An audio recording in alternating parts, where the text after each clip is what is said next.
Now we're going to get down to the nitty-gritty of what Indians are all about.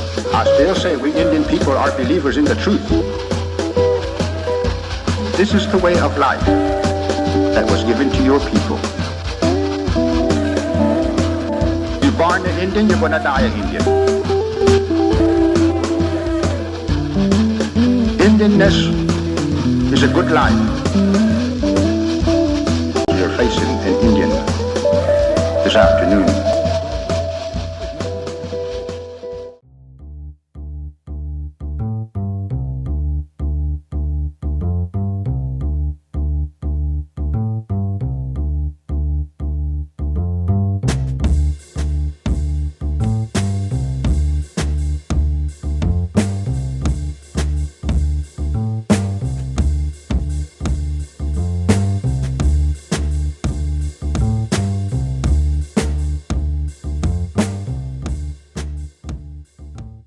Mvskoke Media has created an online survey to get feedback from you about our coverage and operations. Participants will be entered to win artwork from Mvskoke Creek artist Dana Tiger. At the beginning, you will be asked for your name, phone number, and email. The survey consists of 18 questions that are either multiple choice or in a yes or no format. Visit www.mvskokemedia.com to participate before November 30th, and winners will be announced December 1st.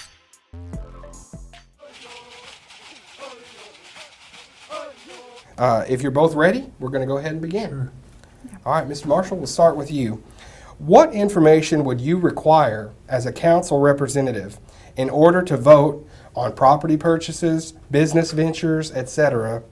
And if you do not receive this information that you would require, will you vote no? Jason, I'm a firm believer that the administration and the National Council, the legislative body, would be in unison and in agreement on any of those types of issues, especially property purchases, business purchases, etc. I've seen in the past where there have been some arbitrary actions by either of the bodies of government, and that doesn't always work out. One in particular is, for example, the Cromwell property, the travel stop that was there. The administration was given information that that property was for sale, and the administration at that time, which was Chief Beaver, he had an economic development specialist. They did a long study on it. They had, of course, an economic development staff. They did a informed study, an educated study of it, and said that it wouldn't be a good purchase. It wouldn't be, cost-wise, it wouldn't be a very good purchase. That information was sent over to the National Council, and the National Council at that time took that under advisement. However, one of the National Council members at that time was adamant in purchasing that property. And so they asked the chief, we're going to consider this in the council, and he said, I'm sorry, I got to go with my economic development people. And so, but the council at that time, or one of the council members introduced legislation, a resolution to purchase that property. It passed. The property was purchased without the advice and consent of the administration. That place is still sitting there empty. The building has been torn down. It was a bad purchase, and but now the tribe has that property, and ironically, the manager or the owner of that property eventually became one of the managers of one of our programs immediately after that had to do with economic development. It was real bad deal, and so therefore I would have to see that the due diligence had been done on the property, and that the administration as well was in agreement that that would be a good purchase, and if that was the case, I'd be willing to go along with it. Otherwise, I wouldn't just arbitrarily go out there and say yes or no. Ms. Osborne, same question to you. I'll read it again. What information would you require as a representative in order to vote yes or no on property purchases, business ventures, etc.? And if you do not receive this information, would you vote no? Coming from housing and development, that's taught me a lot. So we'd have to have a business plan, first of all. we've got to have a need for the property. First of all, if it's not going to make us any money, it's something I don't think I could vote yes for. But environmentals, of course, is a biggie also when you spend federal money. I believe that we've got some property that we don't need that we might consider liquidating into putting some other funds in. So that's my stance on it. I think environmentals, and we've got to have a need for it. So, real quick, both of you know if you don't get the information that you would require. Yes. Okay. Right. Thank you. Well, this is for you, Ms. Osborne. We'll go with the next question starting with you. Will being a council representative be your only employment?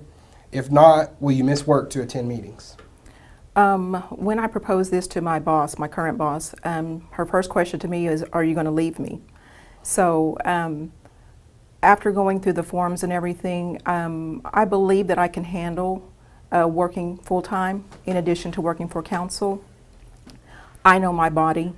I also know that if I can't give 100% to either one, then I'll look at going part-time at my job, which I've already talked to my current boss about, and she's willing to do that.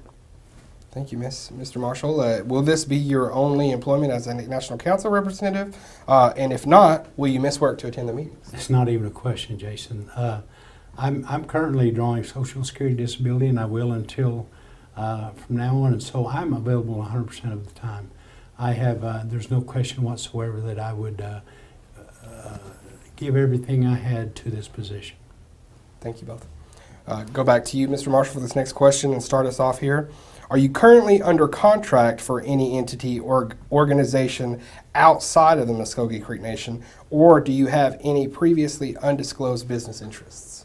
No. I mean, just plain and simple no. As a matter of fact, right now, previous to this, I had a job at another, working for another tribe.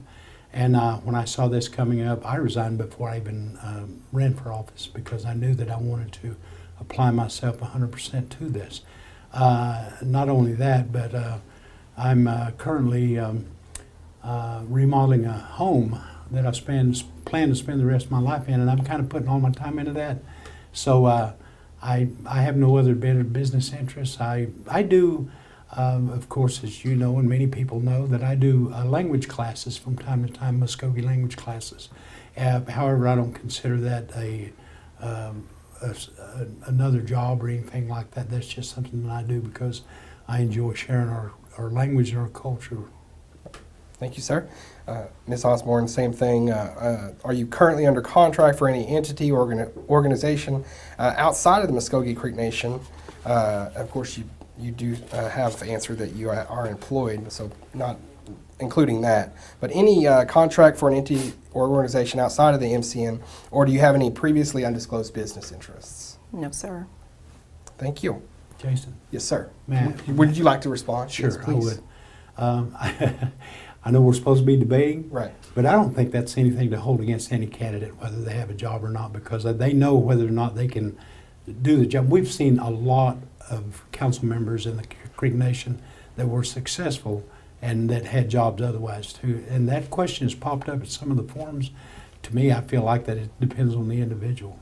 Thank you, sir. And even on all the other questions, if you wish to respond or if you would like to respond, please let me know and we will do that. That's certainly something we can do. Ms. Osborne, we'll go to you for the next question. Are you going to propose or support legislation that allows Mvskoke Creek citizens residing outside of the jurisdiction to receive benefits? If so, what type of benefits? I think the federal dollars or tribal dollars will dictate to what we can offer to at-large citizens. You know, we ask them to vote, but when it comes to services, we can't always help them. So, sure. I mean, any services that we can offer to citizens at large, yes, I'm for it. Thank you. Same question to you, Mr. Marshall. You want me to repeat the question? Sure. Okay. Are you going to propose or support legislation that allows Mvskoke Creek citizens residing outside of the jurisdiction to receive benefits? And if so, what type of benefits? I'm not sure that there's not already something in place. However, Jason, anything that is tribally funded should be available to any citizen, and with the exception, obviously, of the car tags, because that is in legislation. The reason is, and so many people don't understand, the reason is that The reason that the Mvskoke Creek Nation only sells their car tags within their boundaries is because of the compact with the state. If our compact had allowed for us to sell outside the boundaries, then the benefits or the proceeds of those sales wouldn't all go to the Creek Nation. It's kind of give and take situation.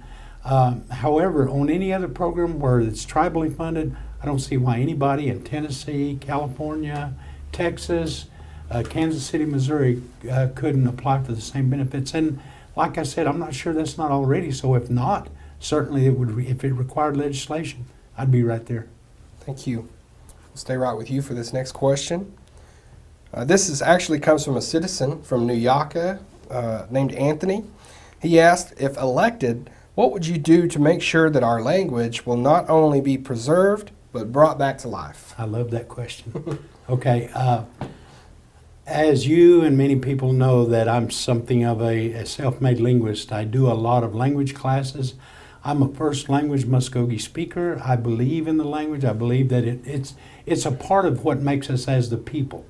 And one of the things that I've with all due respect to everyone that's making the efforts we're making, whether at the College of the Mvskoke Nation or at the tribe or at the Head Starts, I feel like that we need to have coordination. That's one of the things that I feel is lacking. I've seen where one thing is taught in one class over here that's a little different than over here.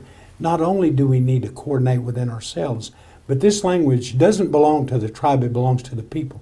This language is also taught at the Seminole Nation in their Head Starts and their language programs, and we speak a common language, Mvskoke. It's not Seminole, it's not Creek, it's Mvskoke.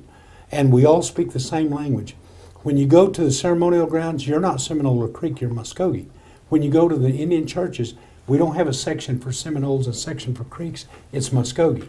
That's the way I feel about the language. We need to have total coordination across the board because we have people that are out here trying to make up words for things like air conditioners or computers and things like that. I don't have a problem. I think our language needs to evolve and develop, and we need to do something about that. But we need to do it in a coordinated fashion. Back to your question, I have a Facebook page with over 6,000 members. It's a Mvskoke Word of the Day that I've been running for about 4 or 5 years, and it's a very popular page. But that's what basically that tells you that I am very interested in the language. I told you I was a first language speaker. That's all I spoke till I was 3 or 4 years old. I was fortunate that I grew up in a multi-generational household with my grandpa and grandma speaking Creek, my mom speaking Creek, and so I was able to learn it that way.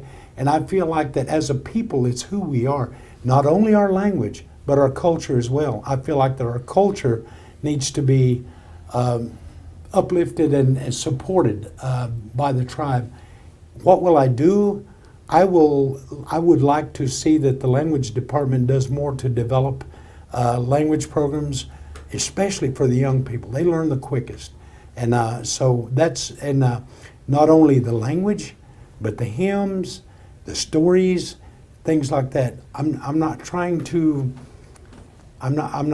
say we're not as good, but we could be a lot better. Take a look at some of the tribes around us who've practically lost their languages and their culture, and they're doing so much to develop it.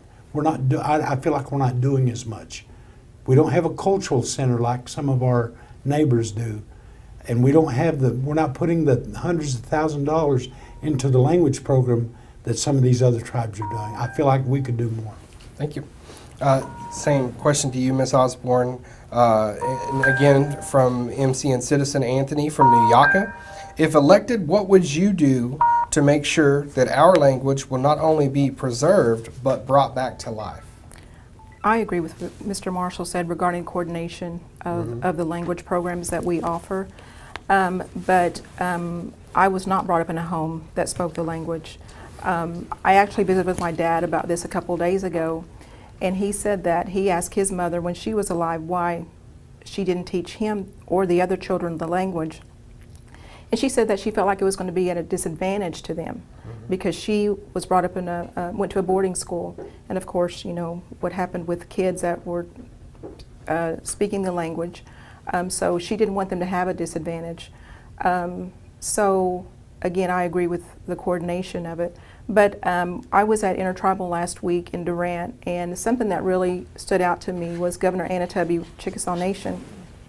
They've got an app now for their language. And he mentioned, he said, you know, we, meaning the Chickasaws, we don't speak the language like a couple of the other tribes who were in attendance.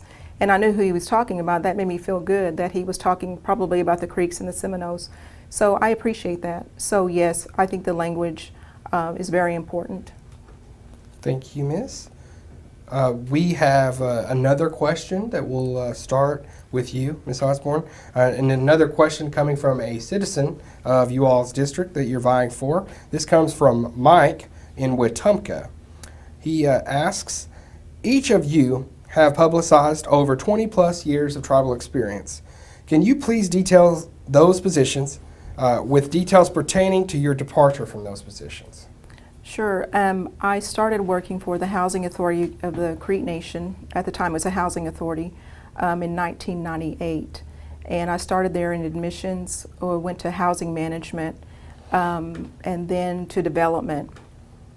And throughout those positions, I was advanced. I wasn't demoted or anything like that. Again, 17 years with the Housing Authority. Whenever the tribe took over in 2004, we switched over to the Division of Housing.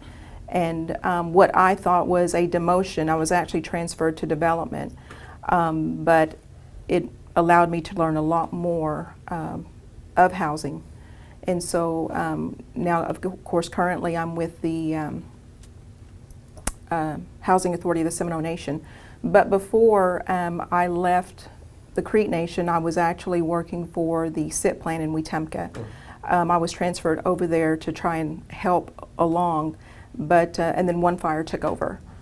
So I didn't like how things were moving along with One Fire, so actually one day I just walked out. And so within a week, I was already employed with the Housing Authority of the Seminole Nation. Thank you, Miss. Ms. Marshall, you want me to repeat the question Sure. here? Okay, this comes from Mike from Wetumpka. Each of you have publicized over 20 plus years of tribal experience. Can you please detail those positions with specific details pertaining to your departure from those positions? Sure, absolutely. Yep. Actually, I probably could go even farther back. I remember a time when Claude Cox was the chief, and I went to work for the tribe. I was a very young man. We were fixing fences and fence posts down at the dairy at Dustin Farm, but I didn't count that. I worked there until that program ran out, and like I said, even before that, I worked on the crew that built the complex over here, so it goes way back. But I would say at a higher level, I started with the Mvskoke Creek Nation in 1995. In 1995, I ran for national council out of Tocobuchee District. I won that seat, and within a few short months, Chief Beaver had a plan of reorganization for his new administration. One of the things he was going to do is he was going to combine the head of the division of family services with education. Okay, as a council member, I knew what the organizational structure of the Creek Nation was. That wasn't a fit. I couldn't agree with it. And I told him one day, and that, as you all remember, when Chief Beaver first took office, he spent a few weeks at home due to health issues. I called him one day and I said, Chief, I've got to, I support you and I support you and I really want to see you succeed, but I've really got a problem with your administration combining those two divisions. And he said, when are you going to be this way? I said, matter of fact, I'm going to be that way probably tomorrow. He said, can you stop by the house? I said, sure. I stopped by his house there in Jinx, and I went and talked to him, and I said, Chief, there's one thing that you're trying to do is combine these divisions. And I said, they're two totally different animals. I can't agree with it, and I'm going to have to oppose it. I'm going to have to go against and oppose it. And he said, Edwin, he said, I wasn't real sure about doing that in the first place. He said, I'll take that into consideration. I said, I'd appreciate it, Chief, because coming from a background with an education in social work, I knew that there were two just totally different. They both deserved their own space and so forth. So anyway, he started looking for a director of Division of Community Services, and we were clipping on. I was on the National Council. Within a few short months, he called me back and said, Edwin, I need to talk to you. Actually, his chief of staff called me. Said, Chief would like to talk to you. So I came to Mvskoke, and I spoke with him. He said, Edwin, I've looked high and low for a director of Division of Community Services, and he said, I can't find one. And he said, I like what you do. I like the way you do it. And he said, I'd like for you to be my director. I was on the council. I said, Chief, I said, I just got elected a few months ago. He said, you know what? He said, you're more valuable to me. And I said, well, let me think about it. I polled every National Council member that was on the council at that time, and I told them what Chief Beaver had offered me as to be the Director of Division of Community Services. They all, without question, they all agreed that it would be a more opportunity for not only the people, but for the tribe. And so they all urged me, yeah, go ahead and do it. I kind of felt bad about it, but at the same time, I think it was a higher calling. I also talked to several constituents in my district, and at that time, we only represented our district. They were all in agreement. My family were in agreement. So at that time, I took that position. I resigned from the council, and I became the Director of Division of Community Services, and that was through most of Chief Beaver's term. Following that, I also, he transferred me to Economic Development for a while. And so during the next election, I assumed that Chief Ellis was probably wanting to put all his own cabinet people, or I call them cabinet people, division directors in at that time. So at the end of Chief Beaver's administration, I resigned and I went to work for another tribe. And I worked there for 2 or 3 years, and one day Chief Ellis called me and said, Edwin, he said, my chief of staff is resigning. He said, and I like the things, I like the way you think, I like the way you do things. He said, I'd like for you to think about coming back and being my chief of staff. And he said, by the way, I want to ask you something. He said, why'd you leave? I said, Chief, I just left out of respect to you. I assumed that you would wanted to name all your own people. He said, well, I had plans for you, but I didn't say nothing when you left. So I came back as chief of staff under Chief Ellis in 2010. I served under him for the remainder of his term. At the end of that, of his term in 2012, during the next election, George Tiger won the chief election. George Tiger asked me to remain as the chief of staff, so I transcended one administration to the next. And then he did tell me, he said, Edwin, I want you to remain as chief of staff for a transition period. He said, but I've got some other plans, and I said, sure. So I did, and then, of course, as you know, he named Bo Colbert, I think 6 months into his term, so I was the chief of staff for 6 months. Following that, I became the public relations director. Chief Tiger said that's something I always envisioned you. So I was a director of public relations, and eventually even communications. If you remember, Jason, there was a short period that I was you guys' boss. So, and then until 2015, and I got on Social Security Disability, and that's where I've been since. Now, in between there, I have been on the election board for a term as a chairman. As you remember, I was on the Constitution Convention Commission, as I was vice chairman of that as well. And I've been around the tribe for a long time with the communities. I've been a community chairman, the vice chairman, and not only this tribe, but I've also worked at the Seminole Nation in director positions there. Thank you. We'll start the next question with you, of course, alternating. And I don't want to confuse anybody. This is from a citizen again, but this is from Georgia, from Mvskoke. So there have been many former tribal employees who feel they were terminated from employment for no good reason or for unfair reasons. What would you do as a council representative to address employee protection issues? I think that's a very great question, because we had a big layoff recently. I say recently, it's been a little while now, in the health administration.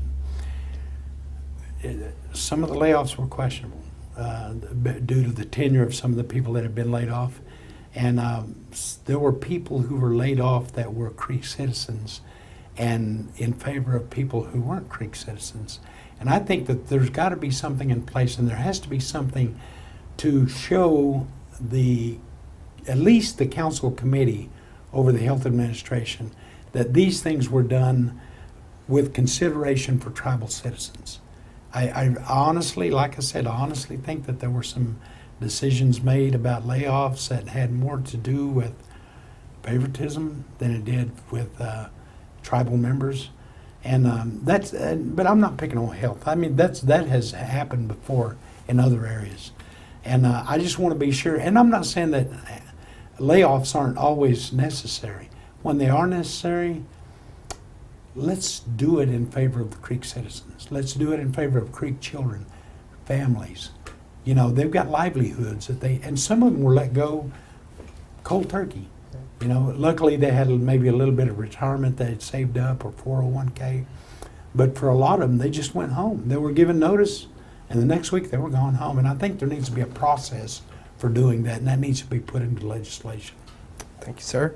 Ms. Osborne, same question to you from Georgia in Okmulgee.